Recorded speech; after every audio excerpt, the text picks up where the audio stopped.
Ассалаумағалейкум, эфирде сұхбат, мен есімім Мұхит Сапарбаев. Бүгін бізде қонақта Mysterians тобының мүшесі Арман Қоңыр. Біз бастаймыз. Арман Қоңыр әнші, Mysterians тобының солисі, Аша Матайдың жолдасы.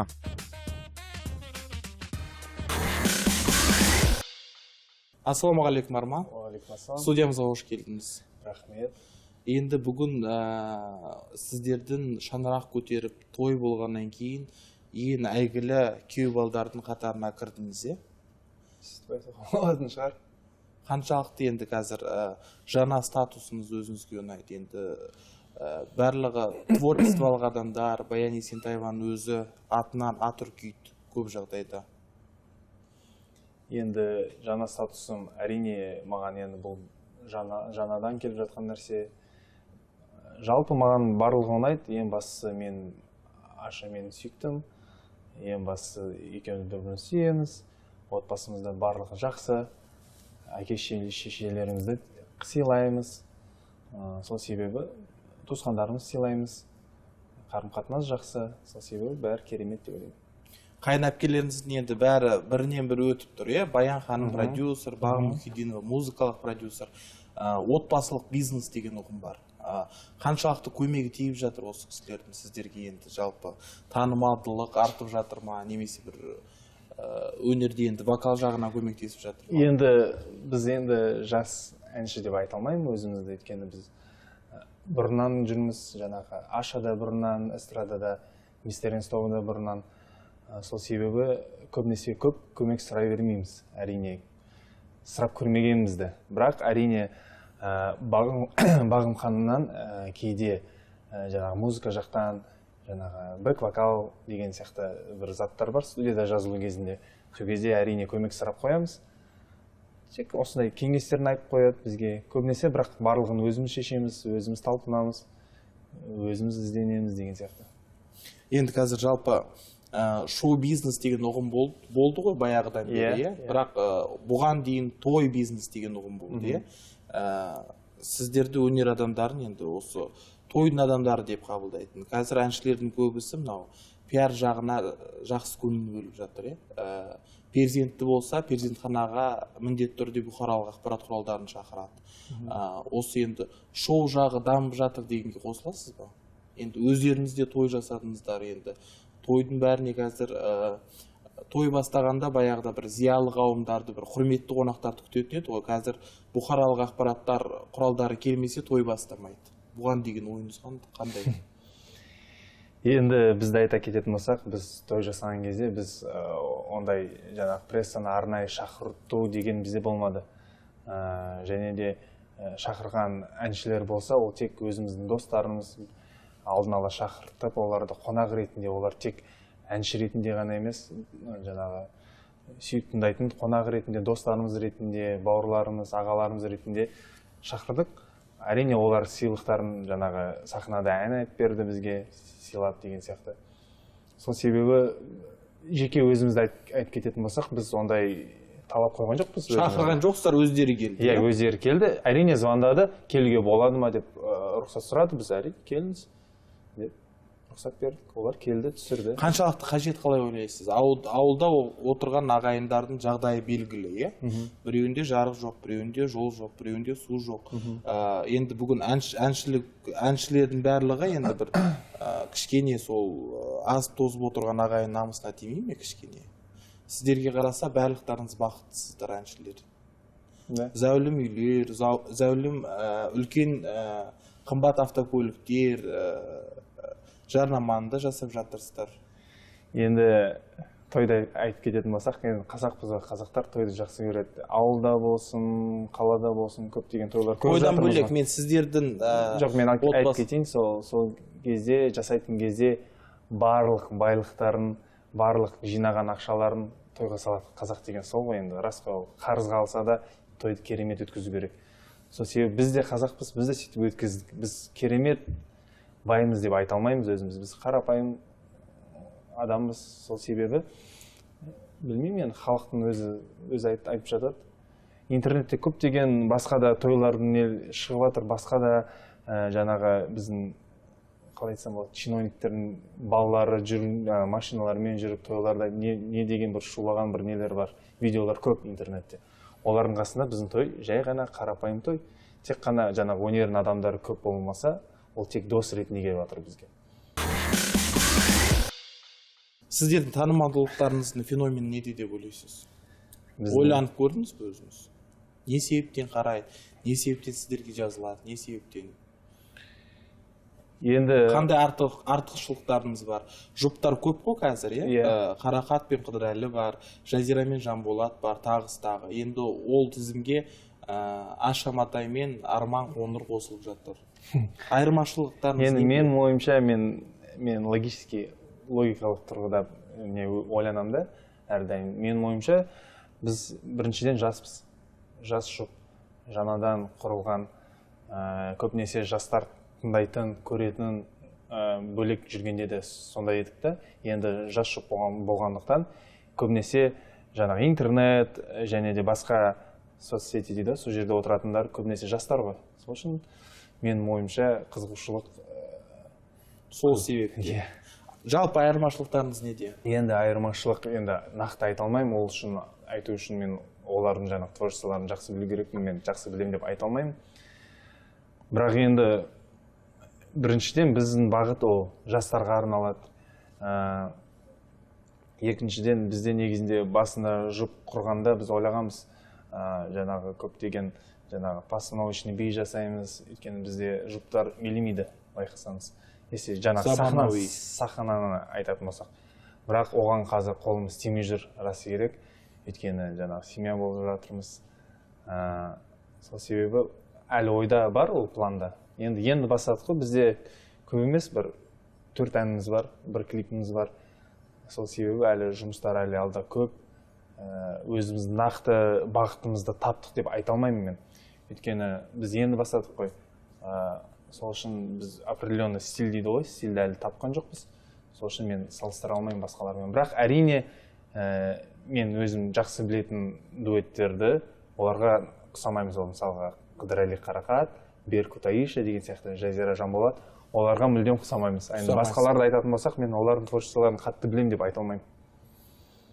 Мүмкін біреулер біз сияқты бағытта жүріп келатқан шығар, бірақ мен оны байқаған жоқпын. Арман Қоңыр Шымкенттің жігіті, домбырада жақсы ойнайды екенсіз. Ол жақында мәлім болды, Сізді ешкім ойламайды домбырада ойнайды осы жігіт деп. Неге Мистериумс тобы? Жалпы Мистериумс тобы шоу-бизнес бөлінеді ғой екіге, ол жасырын емес, казахстанская эстрада және қазақ эстрадасы деп. Сіз енді сол казахстанская эстраданың қатарында болдыңыз, ол тыңдармандарыңыз орыс тілді, қазақша көп сөйлемейтін, басқа көрермендер бөлек. Енді қазір шаңырақ көтеріп, кішкене қазақ эстрадасына бет бұрып келе жатырсыз. Жалпы Мистериумс тобының қаншалықты қажеттілігі болды сізге? Енді Мистериумс тобын айтатын болсақ, Мистериумс тобы деген ол біз тек бір ақша табу, жаңағы той бизнес немесе басқа бағыттарды ізденген жоқпыз. Біз тек қана өнер үшін бастадық, осы топты құрдық. Ол мен жақын достарым, Дилен мен Ильяс, жаңағы өмірде де, өнерде де. Енді қажеттілігі әрине ол мен үшін өте қалай айтсам болады, очень важно. Енді жаңағы Қазақстан эстрада және қазақ эстрадасы екіге бөлінеді дейсіз. Біз оны бөліп жатқан жоқпыз. Біз тек қана музыка жасаймыз, біз қалай оны сезінеміз, қалай бізге ұнайды жасаймыз, ал халық өзі шешеді қай эстрадаға бөлінетінін. Бөлініп жатыр. Бұрын қатты бөлінетін, қазір бөлінбейді негізінде. Қазір бөлінбейді. Көп бөлінбейді. Енді біз бастаған кезде шыны керек, орысша көп ән айттық, өйткені ол кезде модно дейді ғой, заманауи болды. Шетелге еліктеу болды біздің ойымызда, жаңағы заманауи музыка жасаймыз деп, кішкене орысша көп айттық. Енді қазір байқасаңыз, Мистериумс тобы қанша болды? 3 жыл болды, әлі бір орысша ән жазған жоқ.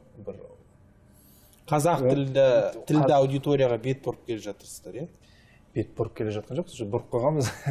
Бұрында бұрып, жаңағы неге үндемедің атты, асыл әнім атты әндер хитқа айналды деген деуге ұялмаймын айтуға деген сияқты хит болды. Кім сіздердің тыңдармандарыңыз? Жасы, қандай статусы, қаншада? Біз енді байқағанымыз бойынша көбінесе тыңдармандар ол студенттер мен мектепте оқитын жастар, оқушылар. Бірақ енді қазір байқаймыз, біздің енді кезінде тыңдаған студенттер уже есейіп, семья құрып, жұмыс жасап жүр ғой енді. Өзім мысалы жасым 27-те. Себебі олар да жастары уже үлкейіп, біздің тыңдармандар жастары үлкейіп жатыр енді. Жастар ғана деп айта алмаймын. Неге сонша жылда бір концерт жасамадыңыздар? Енді кеше шығып жатқан әншілер көп қой. Абай Беке бар, Ернар Айдар бар, Төреғали Төреәлі бар, жыл сайын концерт беретін. Мистериумс тобын неге бір концерт бұйырмады ма сіздерге? Негізі концерттер көп болды, бірақ Алматыда және де Астанада болған жоқ. Біз бірінші жылы басыла салып Шымкентте концерт жасадық. Көптеген қалаларда, Атырауда, жаңағы шағын концерт, даже ауылдар, региондардың барлықтарында концерт жасап шықтық, бірақ Алматы мен Астанада жасаған жоқпыз. Бір жағынан ол қаражат, екінші жағынан жаңағы жақсы дайындық керек. Жыл сайын жасаймыз дейміз да, бірақ бір себептер болып қалады, жасай алмай қаламыз. Мысалға, басқа бір клип түсіреміз дейміз, жаңағы мынау жылы біз мысалға диск, альбом шығарамыз дейміз мысалға. Сол себебі бір сондай нелер болып тұрады. Жалпы қазақ эстрадасында бүгінгі таңда идеология бар ма? Нені дәріптеп жүрсіздер сіздер? Сіз өзіңіз Аша Матаймен, сіз Мистериумс тобы нені дәріптейсіздер, нені үйретесіздер жастарға, жалпы көрермендерге, тыңдармандарға? Енді біз Аша екеуміз айтып кететін болсақ, менің ойымша біз жастарға жақсы жаңағы пример көрсетеміз деп ойлаймын. Өйткені біз қалай бір-бірімізді сүю керек екенін, қалай бір-бірімізге сыйластықпен қарау керек екенін, жаспыз ғой енді, жас жұп болғандықтан.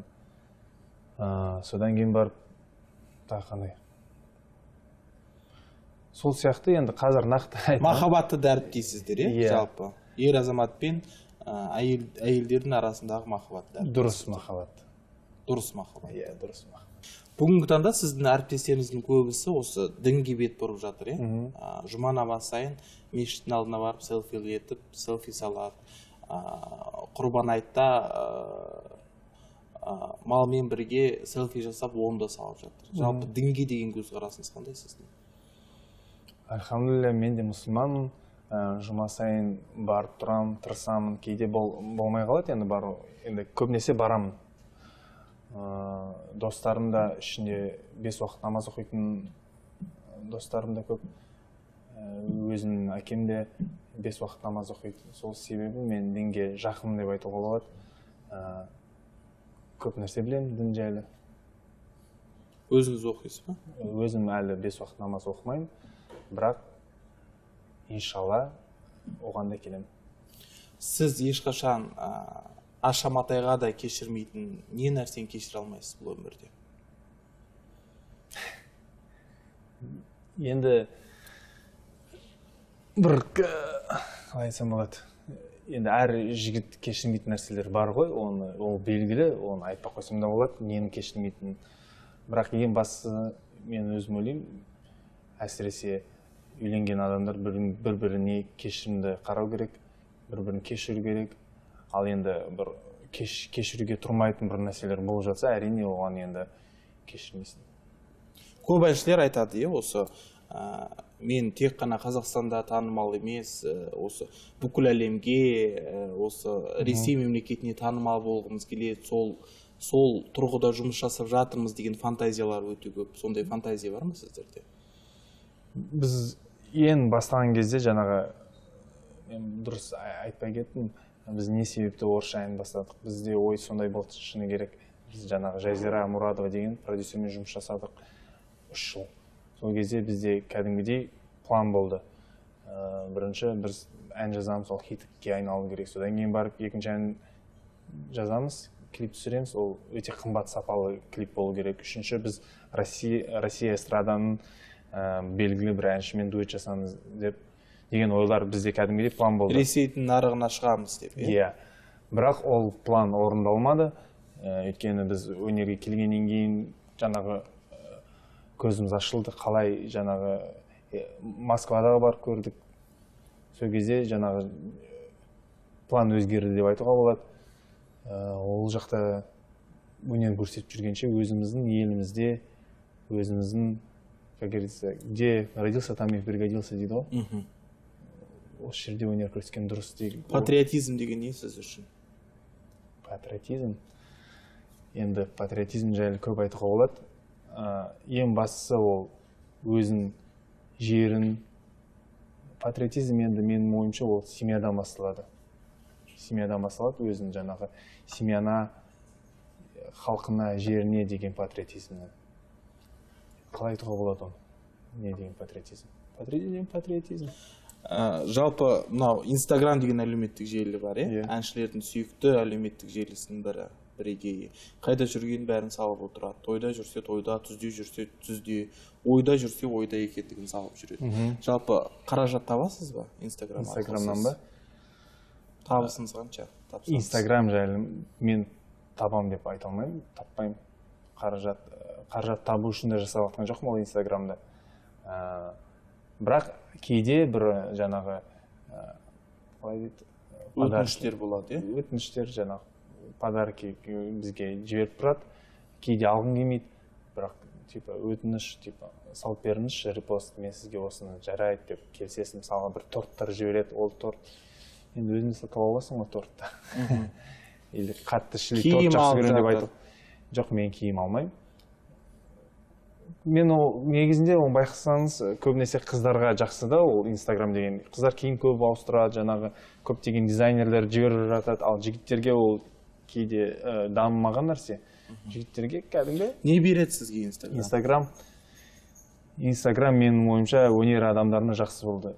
Кейбір әншілер көп клип түсірмесе де, ән шығармаса да жоғалып баратса, ол Инстаграм арқылы өздерін әлі өнерде жүргендерін, жаңағы студияда жарып жатқандарын, не жаңалық болып жатқандар еңбектерін көрсетіп жатады. Сол себебі менің ойымша жаңағы өнер адамдарына өте жақсы нәрсе болды Инстаграм. Қарыз соңғы рет қашан сұрадыңыз? Адамнан ба? Басқа адамнан? Есімде жоқ, мен қарыз сұрамаймын. Қарыз сұрамауға тырысамын. Кейде бірақ болып қалады, бірақ енді достарымыз ғой. Кейде бір дастарханда отырамыз, бір ресторанда болсын, бір кафеде тамақ жеп, бір портмоне алып кетесің, ой, маған счетқа бере сал, жарайды деп бере салады досым, мысалы, келесіде мен бере саламын деген. Сондайлар болып тұрады енді, ал былай қарыз сұрау есіме жоқ, қашан қарыз сұрау. Эстрадада бар ма достар жалпы? Эстрадада ма? Иә, достарым бар. Енді ең жақын достарым деп айта алмаймын. Мен жақын өзім достарым бар. Бірақ олардан бұрын эстрадада жүрген өнер көбісімен жақсы араласам, көбісін достарым деп айта аламын. Мистерионс тобының бәсекелестері кімдер қазақ эстрадасында? Көп емес десем. Кімдер олар? Бәсекелес. Енді ол жаңағы опять логикалық тұрғыда қарайтын болсақ, әрине ол топтар жігіттерден құрылған. Ол бізде ең танымалы жас топтар қандай? Орда, Ринго, Домино деп айтуға болады. Сол сияқты топтар ғой енді. Енді қарсылас деп айта алмаймын оларды, уже достарымыз, бауырларымыз болып кеткен. Бірақ если не жақтан қарайтын болсақ, өнер жақтан қарайтын болсақ, әрине ол жаңағы бір бағытта жұмыс жасаймыз да. Театр саласында жұмыс істейтін әртістерде, актерларда этюд деген бір жақсы бір роль беріп жатса, соған дайындалады, өмірде де пайдаланатын адамдар өте көп. Маска деген дүние бар. Сізде қанша коллекцияңызда? Қанша коллекцияңызда маска бар дейсіз ба? Маска жоқ. Мен негізінде шын керек, мен қандай өмірдемін, сондай да өнердемін. Мен танитын адамдар айта алады, что мен бәр жақта бірдемін деп. Бүгін маскасыз келіп отырсыз. Елбасымыз Нұрсұлтан Әбішұлы айтты, экспоға шетелден әртістер шақырмасын деді. Арман Қоңырға, Арман Қоңырдың бағы жанып сізге сіз осы үлкен жобаның музыкалық продюсері болсын десе, қандай әншілер қазақстанды дәріптеп көрсету керек ол сахнада, сіздің ойыңызша? Экспоға ма? Бізде негізде дарынды әншілер өте көп. Оны енді қазір былай отырып айта салуға болмайды. Үш әртісті айтыңызшы. Үш әртісті. Қазір ол үшеуін айтып, басқаларды ұмытып кетуім мүмкін, бірақ менің ойымша дарынды әншілер өте көп. Сол себебі ол үшеуін айтуға, менің ойымша мен үштен көп қосатын едім. Ол бір 20 шақты болады, одан да көп болып кетпесе. МС Сайлаубек болатын бе еді ол жерде? МС Сайлаубек па, ол кішкене формат келмейтін сияқты экспоға. Енді біздің кішкене формат басқа сияқты экспо. Бірақ МС Сайлаубек өзінің жаңағы түнгі клубтарда бір жаңағы жастар құрылған бір тусовкалар дейді, сол жерде МС Сайлаубек жақсы өтетін сияқты. Пиар үшін Арман Қоңыр Mysterians тобы не жасауға дайын? Пиар үшін ба? Шыны керек, пиар үшін қазір ештеңе жасағым келмейді, өйткені кейде звондайды да бізге бір ұсыныстар жасайды, содан кейін келіп кетіңіздерші, бүйтіп, сендерге жақсы пиар болады дейді да. Мен сол кезде ойландым, пиар деген не ол? Бізге мысалы пиар керек емес. Шыны керек, пиарды ешқашан ізденіп қолаған жоқпын. Mysterianspен де ешқашан жасаған жоқпыз. Ашамен де ешқашан пиарды қоламаймыз. Инстаграм әлеуметтік желісі деп айтып жатырмыз ғой жоғарыда. Инстаграм әлеуметтік желісінде бір емес бірнеше танымал адамдар бір-бірімен ұрысып жатыр, жалпы танымал адамдар сондай нәрсе жасау құқығы бар ма? Ұрысуға? Сіз сол пиар деп жатсыз ғой енді. Қаншалықты қажет дүние? Енді білмеймін, енді әр адам өз басы өзіне. Мен енді әлі ұрысып көрмеппін, шыны керек, басқа танымал адаммен. Ол ұят нәрсе сияқты. Халықтың алдында бір нәрсе енді бір-біріне ұнамай жатса, кездесіп, сөйлесіп, сол сұрақты шешіп тастау керек сияқты. Ал оны халыққа көрсетіп, кім қандай мықты екенін ол керек емес сияқты. Қажеті жоқ деп ойлайсыз. Қазақстан Республикасының мәдениет министрі кім? Қазір айтамын. Бұрынғы нем Жүргеневаның несі ғой. Кім еді? Ұмытқадым. Арыстанбек Мұхамедиұлы. Жасап атқан жұмыстарына көңіліңіз тола ма? Жалпы өнер саласына қандай реформа керек сіздің ойыңызша? Өнер саласына ба? Шыны керек, Mysterians тобы және де Аша мен Арман ешқандай одан жасап атқан біз байқалып атқан жоқ, жеке өзімізге.